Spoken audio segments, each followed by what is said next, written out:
Y habiendo partido de allí, vio Jesús a su paso a un hombre llamado Mateo sentado en el recibo de impuestos, y le dijo: «Sígueme». Y él, levantándose, le siguió.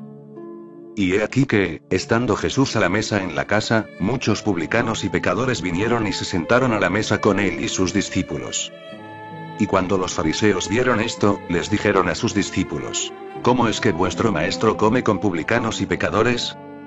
Pero Jesús, oyéndoles, les dijo: «No tienen los sanos necesidad de médico, sino los que están enfermos. Id, pues, y aprended lo que eso significa. Más estimo la misericordia que el sacrificio. Pues no he venido a llamar a los virtuosos al arrepentimiento, sino a los pecadores». Y decía a todos: «Si alguno quiere venir en pos de mí, niéguese a sí mismo y tome cada día su cruz a cuestas, y sígame. Pues quien quisiera poner a salvo su vida, la perderá. Mas quien perdiera su vida por mí, la salvará. Pues qué provecho saca el hombre obteniendo el mundo entero, si se pierde o perjudica a sí mismo. Cobradores de impuestos de los romanos. No he venido a llamar a los virtuosos». La religión es, básicamente, esencialmente, una rebelión. No es conformidad, no guarda relación con la pertenencia a ninguna organización, sociedad, iglesia. Porque toda pertenencia proviene del miedo y la religión es libertad. El estar solo produce temor.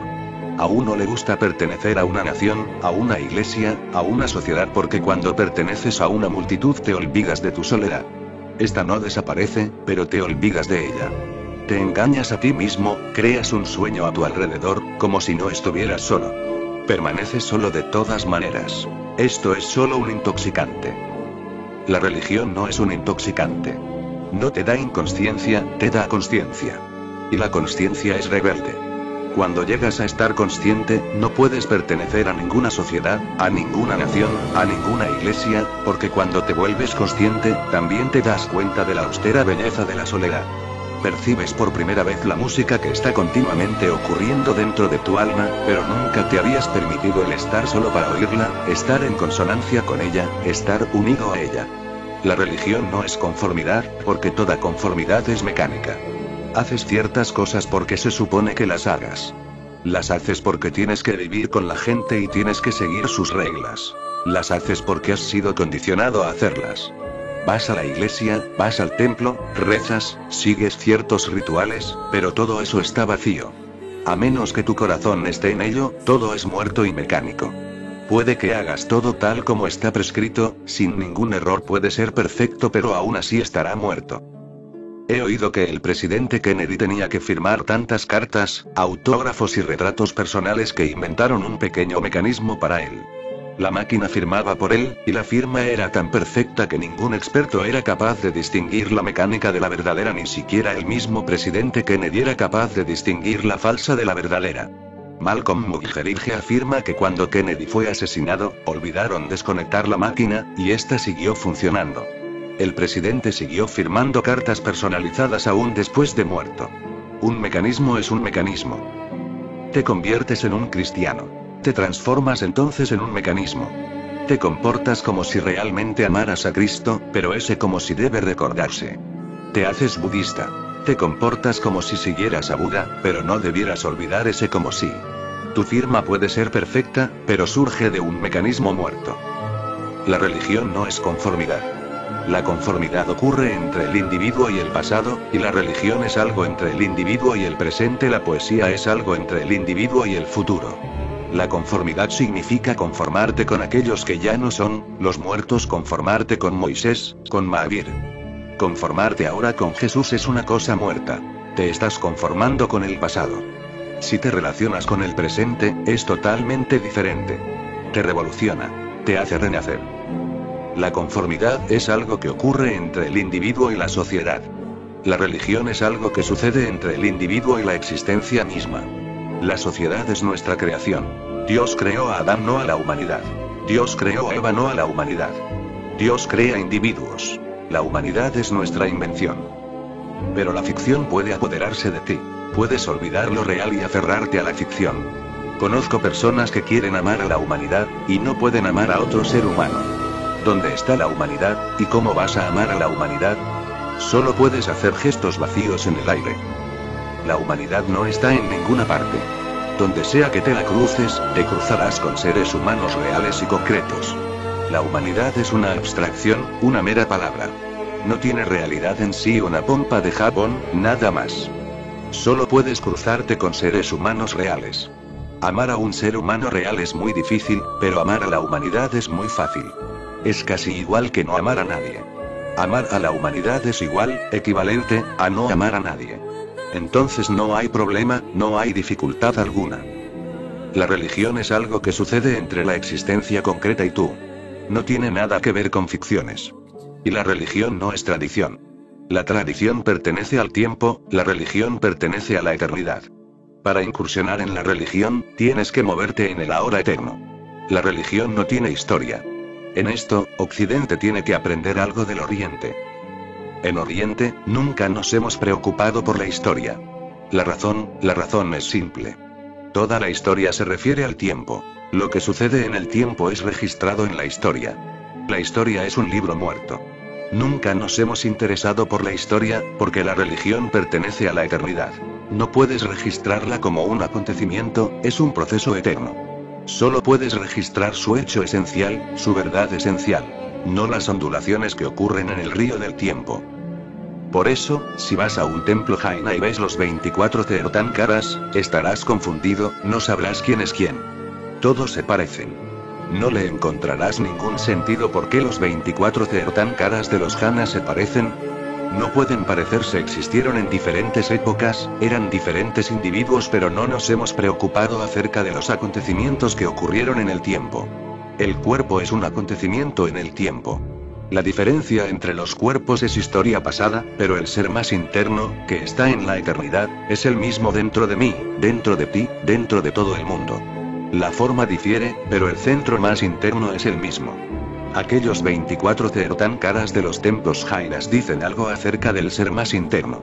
Es por ese motivo que fueron esculpidos en forma idéntica. Mira de Buda. También se parece a Mahavir. No hay diferencia. No son hechos, son verdades. A la religión no le interesan los hechos, le interesa la verdad. Los hechos pueden ser aprendidos en los libros, la verdad nunca lo será. Si te llegas a interesar demasiado por los hechos, tus ojos se nublarán y confundirán, y no podrás conocer la verdad. Cuidado con los hechos. Te pueden hacer equivocar el camino. Escoge la verdad. Trata siempre de encontrar la verdad. No te molestes demasiado con los hechos. Los hechos son irrelevantes. Lo que cambia es el hecho, y lo que permanece siempre igual es la verdad. Tu cuerpo es un hecho. Un día fuiste un niño, ahora eres un joven o un viejo. Un día naciste, un día morirás, el cuerpo cambia. Pero el tú que habita en el cuerpo, que lo ha convertido en su morada temporal, ese tú es eterno, esa es la verdad. No tiene forma, no tiene cualidades. Es inmortal. Es eternidad. La religión no es una tradición. Por lo tanto, no la puedes pedir prestada. Tendrás que arriesgarte tú mismo. Tendrás que ganártela. Tendrás que jugarte la vida por ella, esa es la única forma que hay. No puedes llevártela a un precio barato. Si la quieres barata, te llevarás una imitación. La religión no es una consolación. Es, por el contrario, un desafío. Dios desafía al hombre, Dios ronda al hombre, Dios grita una y otra vez. Retorna. Entronízame. No te dejará tranquilo. Seguirá tocando a tus puertas. Seguirá creando tormentas en tu ser, en tu espíritu. Te seguirá agitando. No dejará que te conformes con menos. A menos que obtengas lo supremo, no se te permitirá descansar. La religión es un desafío, es una gran tormenta. Es como la muerte. No es una consolación. Las mal llamadas religiones, las religiones organizadas, son consuelos. Te consuelan, esconden tus heridas. No te agitan, no te llaman y no te invocan.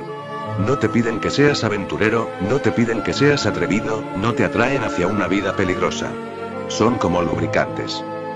En una sociedad tan numerosa necesitas lubricantes a tu alrededor, para que no se produzca tanto conflicto. Te puedes mover fácilmente, el movimiento no es demasiado difícil, y no te rozas con el vecino. No surge conflicto, el lubricante fluye a tu alrededor. Vas a la iglesia como un lubricante. Ayuda en una forma social.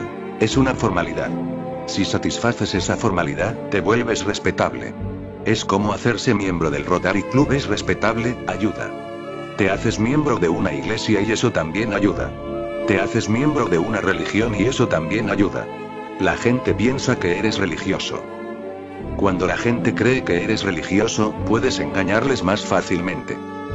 Teniendo a tu alrededor una vestidura de religiosidad, tienes un arma potencial a tu disposición. Tu religión es un consuelo para ti mismo, y también representa respetabilidad. De hecho, es política, diplomacia, parte de la lucha por la supervivencia, parte de tu ambición, parte de toda la política del ego. Es el juego político por conseguir el poder. Estas cosas deben recordarse cuando trates de entender a Jesús. La religión tampoco equivale a moralidad. La moralidad, nuevamente, es solo las reglas del juego. Aquellos que quieran jugar el juego social, tienen que seguir sus reglas tal como cuando juegas a las cartas, tienes que respetar ciertas reglas. No es que esas reglas sean nada supremo, no es que provengan de Dios. Tú creas el juego. Tú creas las reglas y sigues esas reglas. Pero si deseas jugar, tienes que seguir las reglas. La moralidad no tiene nada supremo. Por ese motivo, cada sociedad tiene su propia moralidad, cada cultura tiene su propia moralidad. Algo puede ser moral en la India e inmoral en América. Otra cosa puede ser moral en América e inmoral en la India. Si la moralidad fuera verdaderamente real, no podría haber diferencias. En la India, divorciarse de un hombre o de una mujer es inmoral. Es mal visto. Una vez que estás casado, tienes que vivir con tu compañero. Pero en América, el hecho de vivir con una mujer que no quieres es considerado inmoral. Si no la amas, es inmoral dormir con esa mujer. Solo el amor, solamente un profundo amor, te autoriza a estar con esa mujer. De lo contrario, abandónala. No la engañes. No desperdicies su vida. La moralidad es un juego. Cambia, varía. De una sociedad a otra, de una edad a otra, de un periodo a otro, va variando. Depende, no hay nada de lo supremo en ella. Pero la religión es suprema. No tiene nada que ver con América o la India. Guarda relación con una nueva conciencia dentro del individuo. Es un amanecer en el individuo, es un nuevo ser que surge y se expande dentro del individuo. A través de ella, adquieres una nueva forma de mirar, adquieres nuevos ojos. Puedes ver los viejos problemas, pero estos desaparecen. No es que estos se hayan solucionado, simplemente desaparecen, se disuelven. Con nuevos ojos, no pueden permanecer allí por más tiempo. Tienes una nueva visión, una nueva dimensión. Estas cosas deben recordarse, porque cuando llega un Jesús, un hombre como Jesús, estas cosas se convierten en un problema. He oído un proverbio árabe que dice: muéstrale a un hombre demasiados huesos de camello, o bien muéstraselos con demasiada frecuencia, y no será capaz de reconocer a un camello cuando se cruce con uno vivo.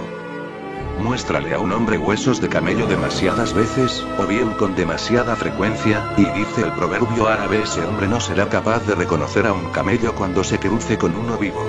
Esto sucede cuando un Jesús viene al mundo.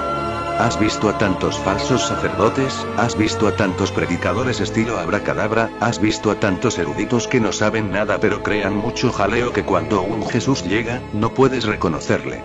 Cuando un Jesús o un Buda llega, resulta casi imposible reconocerle.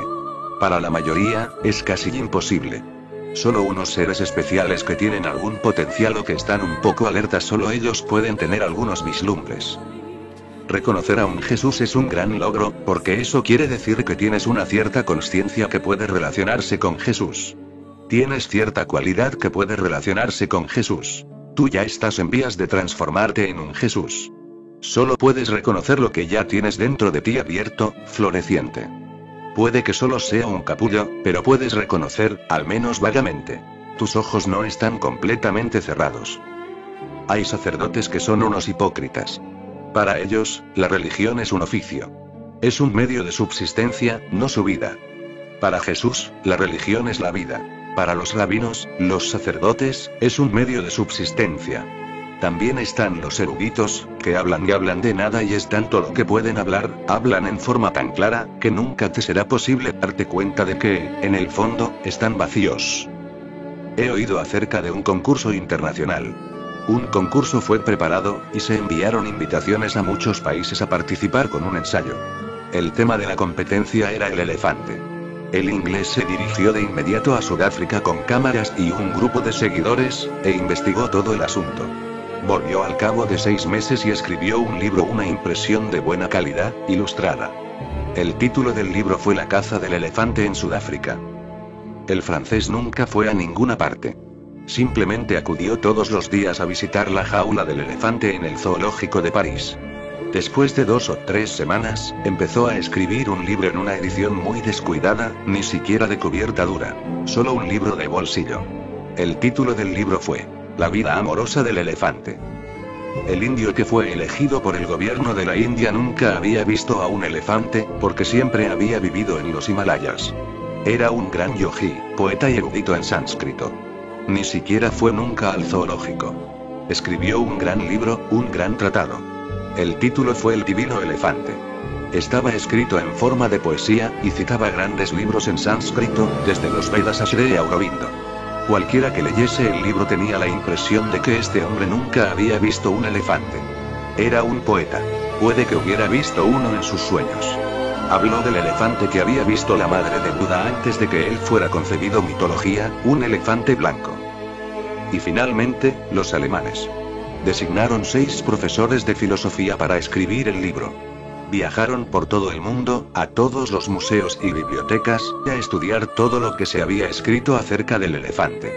Nunca fueron a ver a ningún elefante, ni fueron a ningún zoológico, solo museos y bibliotecas.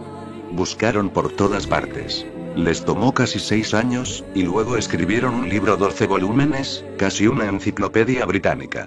El título del libro fue Breve introducción al estudio del elefante. Profesores de filosofía, ¿qué tienen que ver ellos con los elefantes? Y aún así, una breve introducción, un prólogo. Ni siquiera se refería al elefante. Era solo una introducción al estudio del elefante. Cuando llega un Jesús, ya estás repleto de conocimientos. Has leído los libros, has escuchado a los eruditos, has escuchado a los sacerdotes. Estás demasiado lleno de ideas. Y cuando Jesús o un hombre como Jesús viene, simplemente no puedes reconocerle. El animal vivo está ahí, pero te has aficionado demasiado a los huesos muertos. Reconocer a Jesús implica tener que tirar a un lado todo lo que ya sabes. Jesús no fue asesinado por gente mala, no fue asesinado por criminales. Fue asesinado por rabinos muy respetables. En realidad, la gente religiosa le mató. La gente irreligiosa nunca pone en peligro a la religión, porque ellos no están interesados. La religión siempre peligra debido a la mal llamada gente religiosa, porque su vida entera está en peligro. Si Jesús tiene la razón, significa que todos los rabinos están equivocados. Si Jesús está en lo correcto, toda la tradición está equivocada. Si Jesús está en lo correcto, la iglesia entera está equivocada. Todo el mundo se opone a Jesús. Jesús está siempre solo, muy solo. No puedes comprender su soledad. Todo lo que tú sabes acerca de la soledad solo se refiere a la soledad física. A veces no hay nadie en la casa está oscura y estás solo. También la electricidad se ha descompuesto, y no puedes prender la luz, no puedes prender la radio o la televisión. De improviso has sido arrojado a la soledad. Pero esta es una sensación física de soledad. No sabes lo que Jesús siente. Él está espiritualmente solo, entre extraños donde es tan difícil encontrar a un amigo que te reconozca. Él mira a todos y cada uno de los que encuentra en el camino, mirando profundamente, penetrando los ojos del otro. Nadie le reconoce, nadie le entiende. Más bien, la gente le malinterpreta. Están listos para saltar hacia la malinterpretación, pero nadie está dispuesto en forma alguna a comprenderle. Siempre que hay un ser religioso, la llamada gente religiosa se vuelve en masa en su contra. Les gustaría matarle de inmediato, para así evitar el peligro y poner nuevamente a salvo su propia seguridad. Recuerda, él fue asesinado por muy buena gente. Vayan. Aún es lo mismo. Vayan a pasearse por Poona y pregunten a la que llaman gente buena. Siempre les encontrarás en mi contra. Tienen que estarlo. Todo su estilo de vida está en peligro. Tienen miedo hasta de escucharme, porque, ¿quién sabe? Una verdad puede entrar en ellos. No se acercarán a mí, no leerán mis libros. No pueden arriesgarse tanto. Tienen siempre sus propias opiniones. Un día presencié una hermosa escena. Un hombre estaba hablando con Mullah Nasruddin. El hombre dijo: ¿por qué eres tan miserable y tan tacaño con tu mujer? El mullah respondió: Debes haber oído algo equivocado acerca de mí, porque hasta donde yo sé, normalmente soy un hombre muy generoso. El hombre se puso furioso, porque siempre que desafías la opinión de los demás, se ponen furiosos. Se puso furioso y dijo: deja de defenderte. Todo el mundo en la ciudad sabe que eres demasiado duro con tu esposa. Hasta para los gastos del día tiene que rogarte como un mendigo. Y deja de defenderte. Todo el mundo lo sabe. Nasruddin respondió: de acuerdo. Si te enojas tanto, no me defenderé. Pero, ¿puedo decirle una cosa, solo una cosa? El hombre dijo en voz muy alta: ¿qué? Nasruddin dijo: que no estoy casado. Desde ese día, ese hombre está en contra de Nasruddin. Una vez me encontré con él y le dije que, puesto que Mullah Nasruddin no está casado, todo el asunto es absurdo. Todo su argumento no tiene base. ¿Por qué está furioso? Él respondió: no hace diferencia. Es solo cuestión de tiempo. Espere, tarde o temprano se casará y entonces, yo tendré razón. Aún estoy diciendo la verdad. Es solo cuestión de tiempo. Espere, mi opinión no puede estar errada. La gente se aferra a sus opiniones. No tienen base, pero aún así se aferran a ellas. Cuanto menos base tenga su opinión, más apego le tienen. Si se basa en fundamentos reales, no es necesario aferrarse. Es verdad en sí misma. Es cuando no tiene fundamento que necesitas aferrarte a ella, porque solo tu aferrarte puede convertirse en la base. Recuerda siempre: nunca te enojas si alguien contradice algo que tú sabes que es verdad. Te pones furioso en la misma proporción en que sabes que no es verdad. La ira demuestra que tienes solo una mera opinión, no el saber. La gente estaba muy en contra de Jesús, porque él estaba arruinando todos sus edificios. Creían que sus casas estaban construidas sobre rocas, y la mera presencia de Jesús les mostró que estaban construidas sobre arena, que ya se estaban cayendo. Saltaron sobre él, le mataron. No fue asesinado por el poder político. Fue asesinado por los poderes pseudo-religiosos, por los sacerdotes. Así es como yo lo entiendo. Si la religión se halla desaparecida en el mundo hoy en día, no es debido a la ciencia, no. No es debido a los ateos, no. No es a causa de los racionalistas tampoco. Es debido a la pseudo-religión 6N. Hay demasiada pseudo-religión 6N, y es tan artificial, tan falsa, que solo la gente falsa puede estar interesada en la religión. La gente que tiene un ápice de realidad irá en contra de ella. Se rebelarán.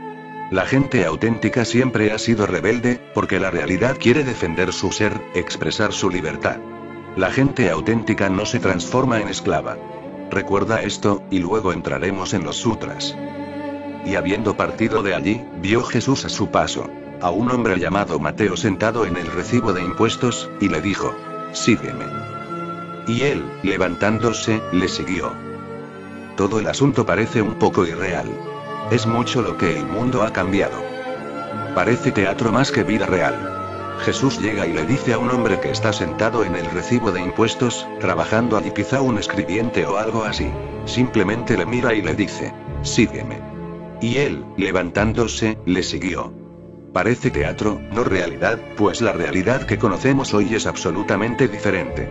El mundo ha cambiado, la mente humana ha cambiado. Durante 3 siglos, la mente humana ha sido entrenada para dudar. Antes de Jesús, la mente humana vivió durante siglos con confianza, vivió con la simplicidad del corazón. Los ojos de la gente eran claros. Este Mateo, un hombre corriente, debió de mirar los ojos de Jesús, su manera de caminar, la presencia que traía consigo, la penetrante mirada que agitaba el corazón. Todo esto le llegó profundamente. Esto ocurre rara vez en nuestros días. Me cruzo con mucha gente, pero rara vez veo a una persona tan abierta que cualquier cosa que yo diga simplemente le llegue al corazón y se convierta inmediatamente, sin pérdida de tiempo, en una semilla. De otra forma, la gente se protege. Vienen a mí y afirman que les gustaría entregarse, que les gustaría seguirme. Pero veo que una gran armadura les rodea muy sutil, pero se están protegiendo por todos uno a dos. No permitirán que exista ninguna brecha por donde pueda entrar en ellos. Si me esfuerzo demasiado, empiezan a protegerse mucho más. Siguen diciendo una y otra vez que les gustaría relajarse y dejarse ir. Sus bocas dicen una cosa, sus cuerpos muestran otra. Sus pensamientos son una cosa. Su realidad es precisamente la opuesta. La gente era simple en la época de Jesús. Solo debieron mirarle, y cuando Jesús dijo, seguidme, simplemente le siguieron. Era natural. Cuando estos evangelios fueron escritos, los que los estaban escribiendo no se dieron cuenta de que algún día estas cosas parecerían ficticias. Era tan natural en aquellos días, que los escritores del evangelio no pudieron imaginar que algún día este asunto parecería falso, que no sonaría real. Esto está ocurriendo ahora en todas partes del mundo. Entra en la atmósfera de Buda. Una cualidad diferente de humanidad le rodea. Prasanjit, un rey, fue a ver a Buda. Era amigo del padre de Buda, ambos eran reyes, y cuando llegó a sus oídos que el hijo de su amigo había renunciado al mundo, se quedó muy preocupado. Cuando Buda llegó a su ciudad capital, fue a verle y a convencerle. Le dijo a Buda, ¿qué es lo que has hecho? Si no eres feliz con tu padre, ven y quédate en mi palacio. Cásate con mi hija, solo tengo una hija y este reino será tuyo. Pero no andes como un mendigo, es doloroso. Eres el único hijo de tu padre, ¿qué estás haciendo? Estos 2 reinos serán tuyos. Ven a mi casa. Buda miró a los ojos de Prasanjit y le dijo, solo una pregunta. ¿Has logrado alguna felicidad a través de tu reino? Solo di sí o no. Si dices sí, te sigo. Si dices no, entonces tú tendrás que seguirme. Prasanjit cayó a los pies de Buda y dijo, no. Renuncio. Iníciame. Dejo todo esto, un tipo muy diferente de inmediación. La misma cosa me sucedió, la misma. Uno de los amigos de mi padre era un abogado muy astuto. Cuando volví de la universidad a casa, mis padres naturalmente estaban preocupados. Querían que me casara y me estableciera, pero no querían decírmelo directamente. Sabían que decirlo en forma directa sería una interferencia en mi vida, y no son nada agresivos, más bien silenciosos, simples. Así que pensaron en su amigo y le pidieron que viniera. Vino con todos sus argumentos a la mano, era un abogado. Me dijo, si te convenzo de que debes casarte, ¿te casarás? Yo le contesté, naturalmente. Pero si no puedes, ¿estarás entonces dispuesto a dejar a tu esposa y a tus hijos? El hombre no había pensado en eso. Me dijo, en ese caso, tendré que pensarlo. Nunca regresó. La cualidad de la mente ha cambiado, de lo contrario, había una oportunidad para él, una abertura en el cielo. Esperé y esperé, pero nunca volvió. Se asustó, porque todos saben que la vida, tal como la has vivido, no te ha dado nada. Pero uno necesita valor para reconocerlo, porque junto con decir esto, ocurre una profunda renunciación. Una vez que te das cuenta de que la vida, tal como la has vivido, ha sido fútil, infructuosa, irrelevante, ya has entrado en otro sendero. Y Jesús le dijo, sígueme. Y él, levantándose, le siguió. ¡Qué mundo tan maravilloso, qué consciencia tan hermosa! Tú puedes tener esa consciencia. Y, a través de ella, todo se vuelve posible. Hasta lo imposible se vuelve posible. Prueba. Tira las dudas, porque siempre que dudas eres destructivo. La duda es destructiva. La confianza es creativa. La duda mata, la duda es un veneno. La confianza te da vida, vida en abundancia, vida infinita, porque cuando confías te relajas. Con la confianza no hay miedo, con la confianza no hay necesidad de defenderse, con la confianza no hay lucha. Te dejas ir, fluyes con el río. Ni siquiera nadas. El río te lleva al océano. Ya se dirige hacia el océano. Luchas innecesariamente. Y, a través de la lucha, destruyes tu energía. Cuando luchas, te frustras, cuando luchas, pierdes la oportunidad en que podrías haber bailado, en que podrías haber celebrado. La misma energía se convierte en lucha. La misma energía puede transformarse en entrega. Y he aquí que, estando Jesús a la mesa en la casa, muchos publicanos y pecadores vinieron y se sentaron a la mesa con él y sus discípulos. Esto debe ser entendido. Es un punto muy delicado. Cuando un hombre como Jesús está en la tierra, los pecadores le reconocen antes que la mal llamada gente de bien, porque los pecadores no tienen nada que perder, excepto sus pecados. Los pecadores no tienen mentes obstinadas. No tienen teologías y escrituras. Los pecadores tienen la sensación de que sus vidas han sido fútiles, los pecadores sienten una urgencia por arrepentirse y retornar. Pero la mal llamada gente respetable, guardianes de templos e iglesias, alcaldes, políticos, dirigentes, sabiondos, eruditos, tienen mucho que perder y ninguna urgencia de ser, ningún apremio por transformarse a sí mismos, ningún deseo, en realidad. Están embocados y muertos. Los pecadores están más vivos que los mal llamados santos, y los pecadores son más valientes que los mal llamados santos. Necesitas valor para acercarte, para aproximarte a Jesús. ¿Has observado que los mal llamados santos no son en verdad religiosos, sino simplemente gente temerosa? Miedo del infierno, miedo del castigo de Dios, o codiciosos y ambiciosos por obtener el cielo, los premios y bendiciones de Dios.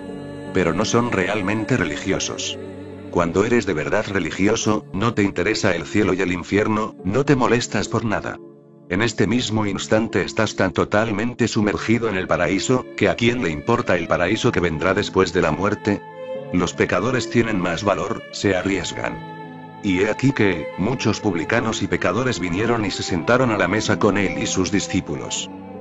Y cuando los fariseos vieron esto, la gente respetable, la gente buena, les dijeron a sus discípulos: ¿cómo es que vuestro maestro come con publicanos y pecadores? Sus mentes siempre están pendientes de esas tonterías. ¿Con quién estás comiendo? ¿Con quién estás sentado?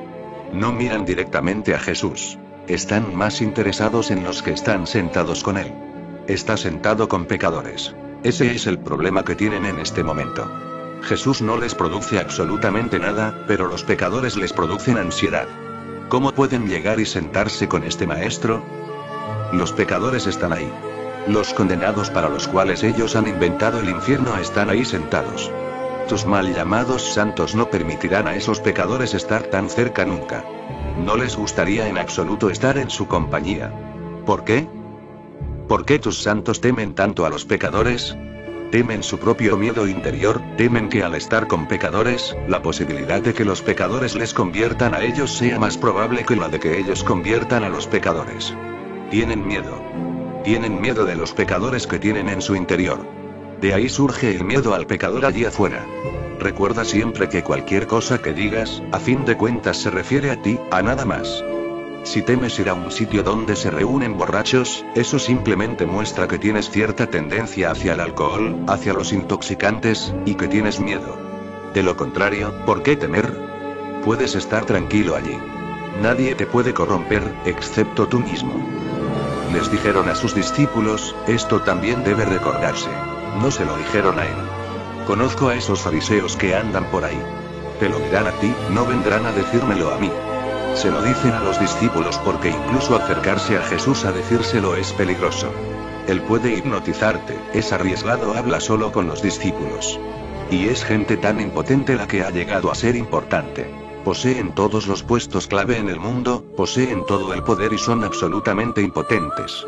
Ni siquiera están dispuestos a acercarse y a enfrentar a Jesús. ¿Cómo es que vuestro maestro come con publicanos y pecadores? Como si los pecadores no fueran seres humanos. Como si ellos mismos no fueran pecadores. ¿Quién puede decir: no soy un pecador? Estar aquí en este mundo es estar de una manera u otra envuelto en el pecado. Nadie puede proclamar lo contrario. Cuando toda la humanidad está envuelta en el pecado, ¿cómo puedes tú permanecer ajeno a él? Tienes parte en ello. Si el pecado ocurre en algún sitio, soy parte de él, porque soy parte de la humanidad. Produzco el clima, quizá una parte muy pequeña de él, pero aún así, también creo el clima. Ocurre un Vietnam. Soy parte de él, soy un pecador. ¿Cómo puedo imaginarme fuera de ello?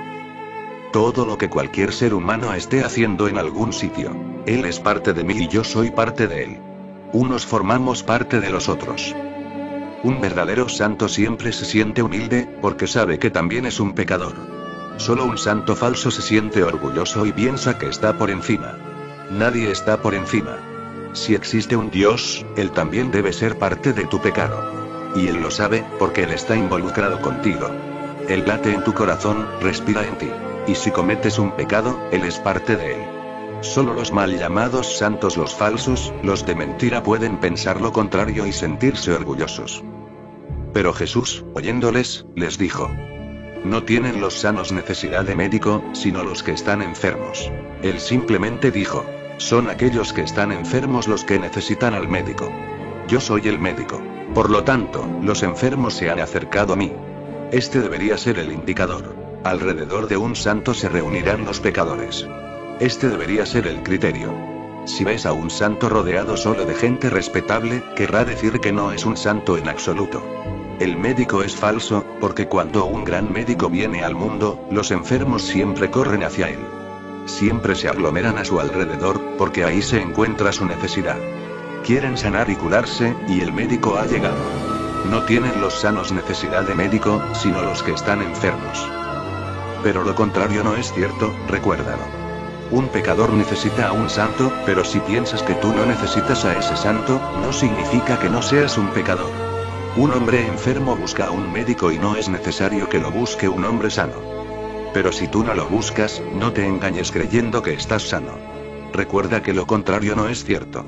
Por ese motivo, en el siguiente sutra Jesús dice: id, pues, y aprended lo que eso significa. Él dijo: esta es la verdad. Los pecadores necesariamente me buscarán y la gente enferma necesariamente vendrá a mí. Soy el médico de sus almas. No soy para aquellos que están sanos. Ellos no necesitan venir. Id, pues, y aprended lo que eso significa. No es simple. Ve y medítalo. Puede que tú también estés enfermo y me necesites, puede que solo hayas estado pensando que no lo estás. La mayor enfermedad que puede sufrir un hombre es estar enfermo y creer que no lo está. Entonces nadie le puede curar, ninguna medicina le puede ayudar. El médico puede vivir en la casa contigua, pero el hombre morirá sin curarse. Esta es la mayor desgracia que pueda ocurrirle a un hombre. Estar enfermo y creer que está sano.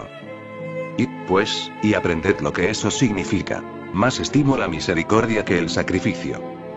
Este es uno de los dichos más significativos que Jesús nunca haya pronunciado. Este es todo su secreto.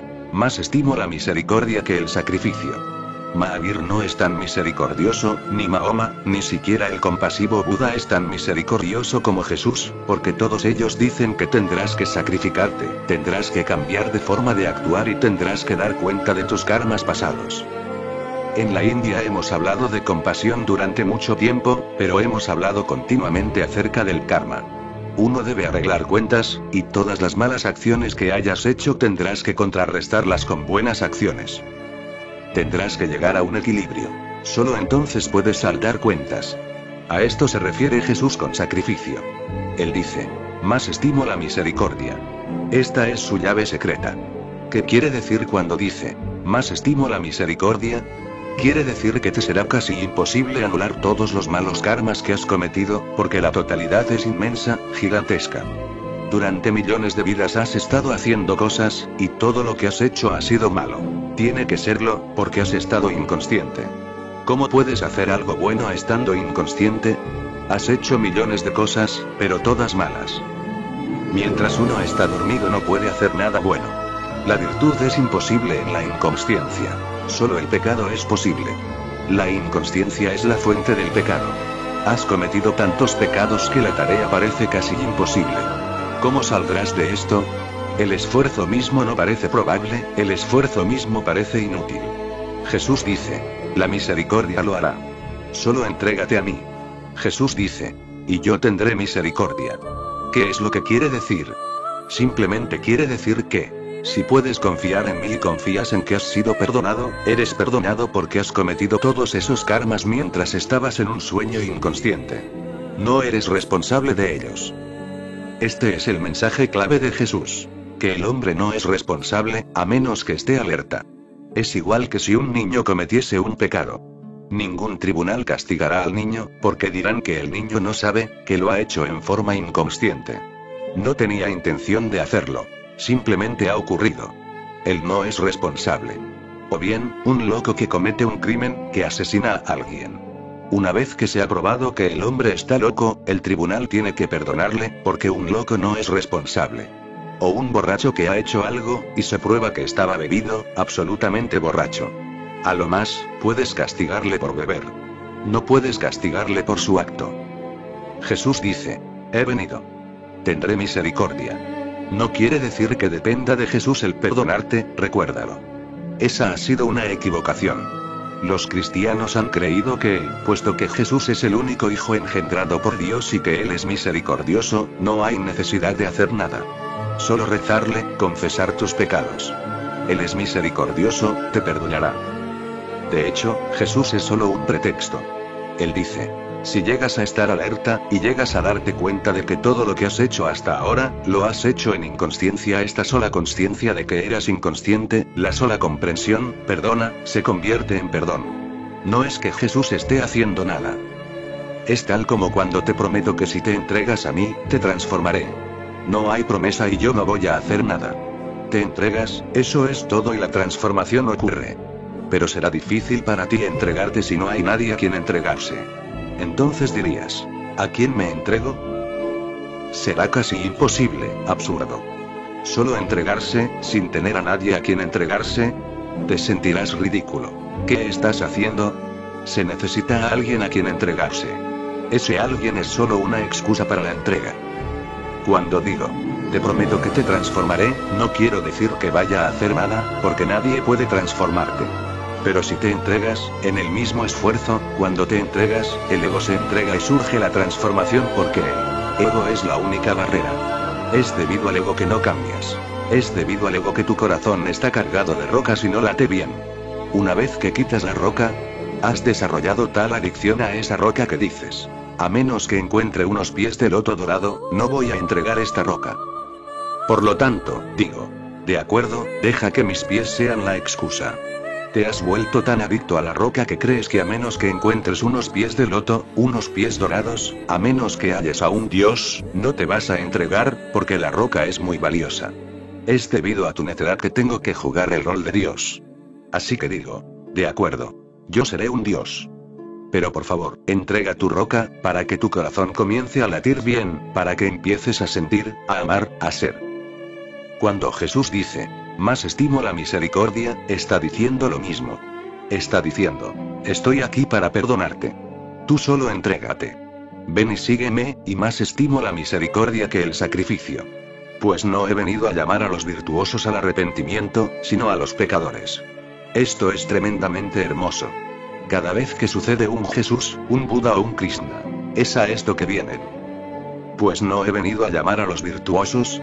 En primer lugar, ellos nunca escuchan la llamada. Los virtuosos son gente muerta. Están sordos, están demasiado llenos de su propio ruido. Y están tan seguros respecto a sus virtudes. No tienen tierra en la cual pararse más que la de sus creencias y la de su imaginación. Creen estar parados en un terreno muy seguro. No tienen base alguna, su edificio es tal como uno de naipes hecho por un niño. Una brisa y la casa se habrá ido. Pero ellos creen en ella. La casa existe solo en su imaginación. En primer lugar, ellos no escucharán la llamada. En segundo lugar, si insistes demasiado, se pondrán furiosos. En tercer lugar, si eres obstinado como lo era Jesús, te matarán. Y en cuarto lugar, cuando estés muerto, te venerarán. Así serán las cosas.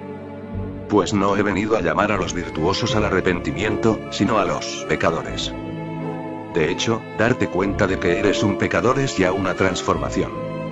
Apenas reconoces que eres un pecador, te has arrepentido. No hay otro arrepentimiento. Míralo de esta manera. Por la noche estás profundamente dormido, soñando. Si te das cuenta de que estás soñando, ¿qué significa?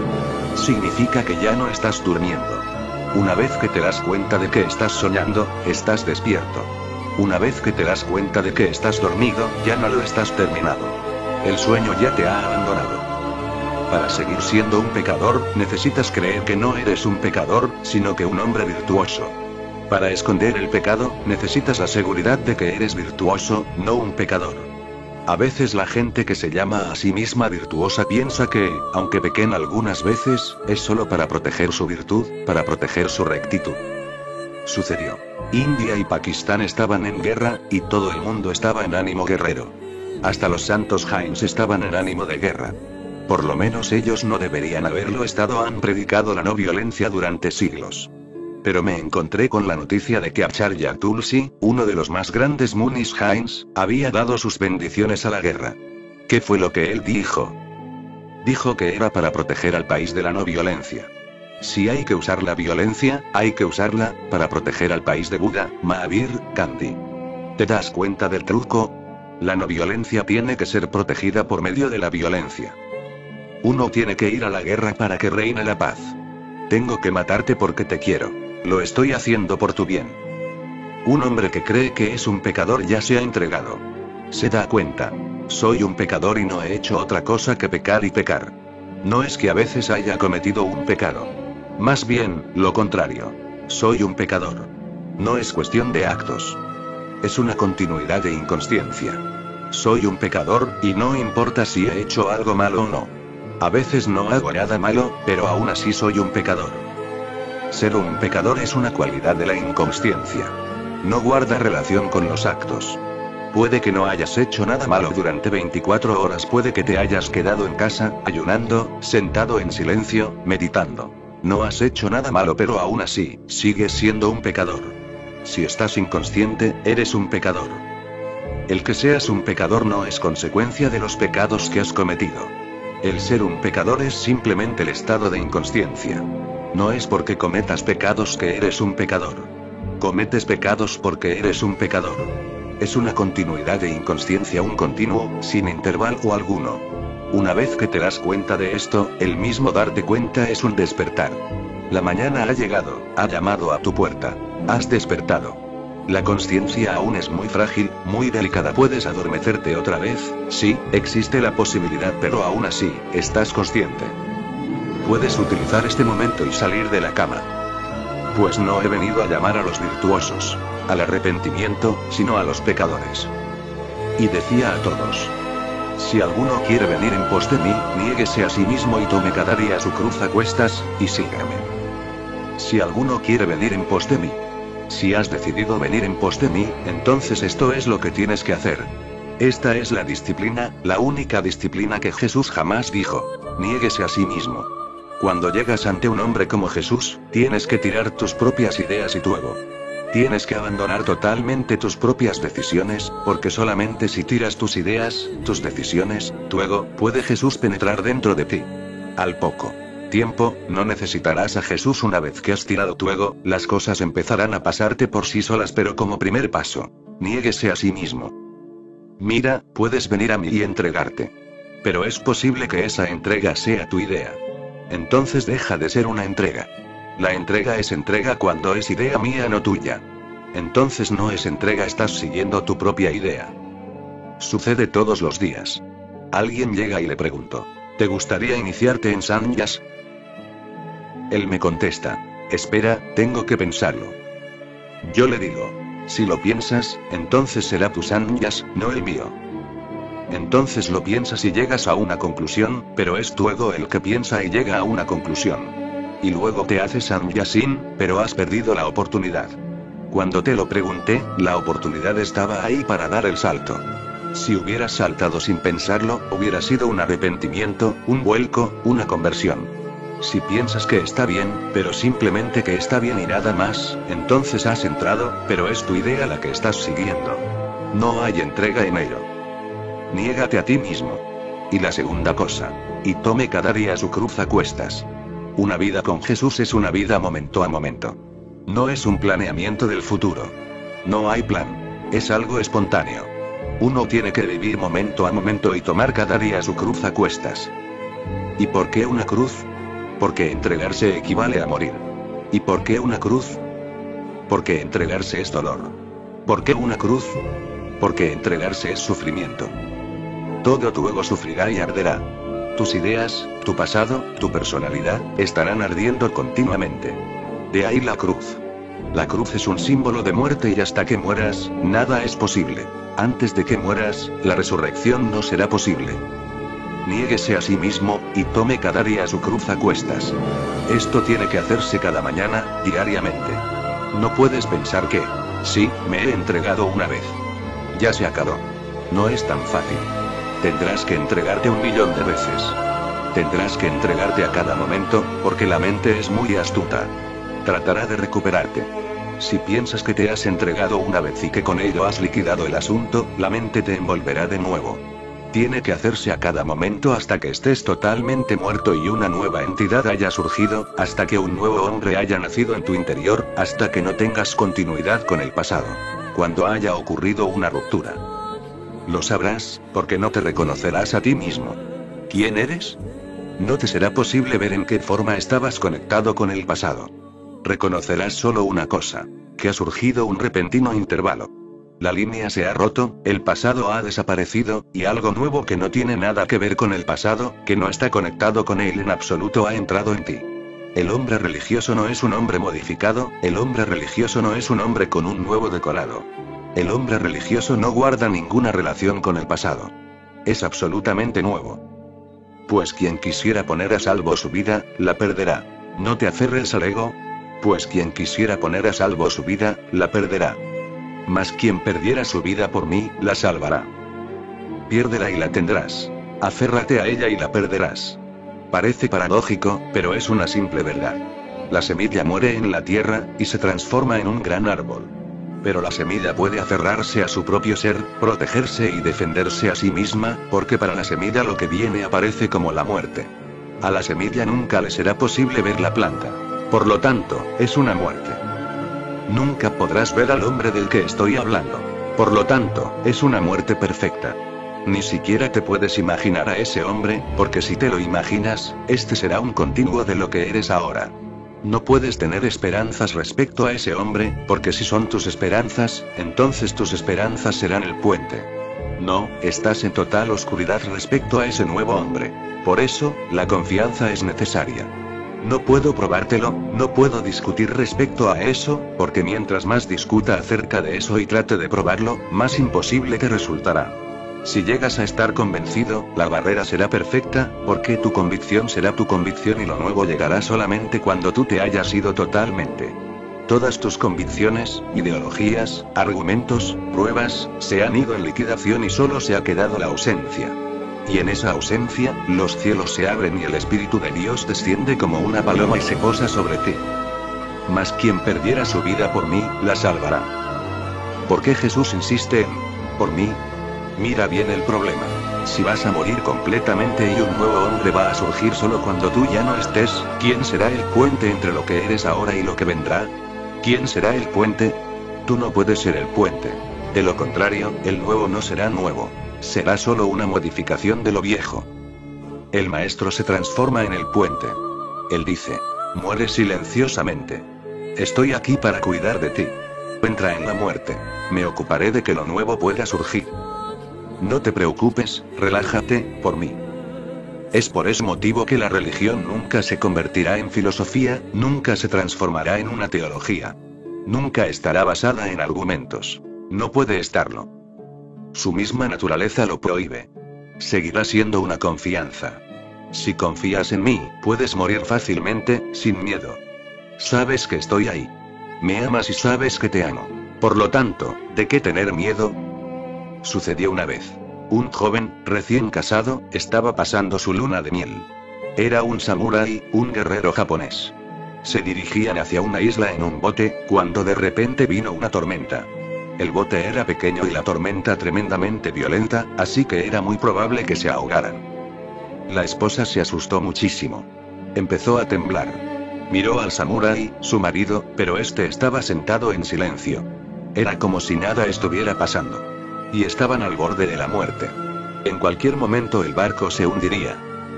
La mujer dijo: ¿qué estás haciendo? ¿Por qué estás sentado como una estatua? El samurái desenvainó su espada. La esposa no lo podía creer. ¿Qué es lo que estaba haciendo? Y puso la espada desnuda cerca de la garganta de su mujer. Ella empezó a reír, y él dijo: ¿por qué te ríes? La espada está tan cerca de tu garganta. Solo un pequeño movimiento y tu cabeza caerá. La mujer le dijo: pero está en tus manos.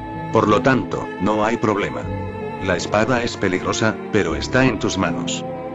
El samurái volvió a poner la espada en su sitio y dijo: la tormenta está en las manos de mi Dios.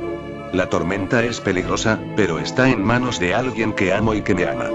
Por ese motivo, no tengo miedo. Cuando la espada está en las manos de tu maestro y él va a matarte, solo si confías en él morirás en paz, con amor, lleno de gracia. Y de esa gracia, y de esa paz, y de ese amor, crearás la posibilidad de que lo nuevo pueda llegar. Si mueres con miedo, lo nuevo no llegará. Simplemente morirás. Por eso, Jesús dice: por mí deja que yo sea el puente. Pues qué provecho saca el hombre obteniendo el mundo entero, si se pierde o perjudica a sí mismo.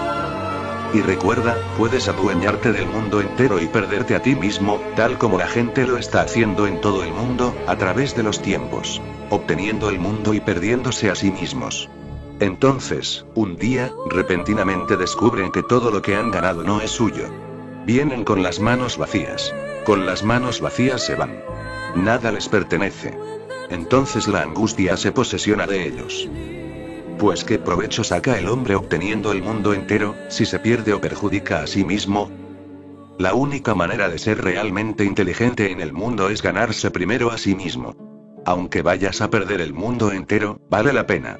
Si obtienes tu propio ser, tu propia alma, tu centro más interno, y pierdes el mundo entero, vale la pena. Para obtener ese centro más interno, no solo tendrás que perder el mundo. Tendrás que perder el concepto de ti mismo porque esa es la barrera más interna. El ego. El ego es una falsa identidad. Sin saber quién eres, sigues pensando que eres alguien. Ese alguien, la falsa identidad, es el ego. Y a menos que lo falso se vaya, lo verdadero no puede entrar. Deja que lo falso se vaya y lo verdadero estará cerca. Arrepiéntete, retorna, responde. El reino de Dios está a tu alcance.